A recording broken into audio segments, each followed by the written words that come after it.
ভাই মিলন ভাই কেমন আছেন? হ্যাঁ ভালো আছেন, এই তো আছি মিয়া ভালো এ মোটামুটি। ভাই আপনি বলে এই রস কি চুরি বলেন? করতে আছেন, গ্রাম মানুষের সবাইকে আপনি বলে রস প্রচুর পরিমাণে চুরি করতে আছেন। আমার বাড়ি 10 রস পাড়াই দিয়ে দিতেন, এই বউ মাই বলা সল টল এই খাইতেন।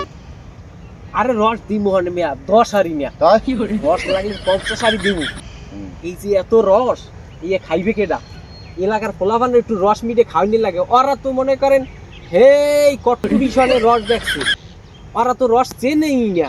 এখন না আমার একটা কথা তোমার বাপ দাদার পর হইতে আর কেউ রস কি জিনিস খাইয়ে কেউ চেনে না। আপনার রস খাই বলে হয়েছে, এই মানুষ বলে মারা যাইতেছে, ভাইরাস ছড়াইতেছে সত্যি। বাইরে ছড়াই ছয় যাই যাও, হুম আমি একটা কাম করিন ভাই, আগামী কাই হুম আমার 30-এরই রস দিব, হুম 30-এরই রস আইনিয়া হুম। এককাল এলাকার ছাওয়াল পাওয়াল লইয়া এইবার ওরা পায়েস খাবো।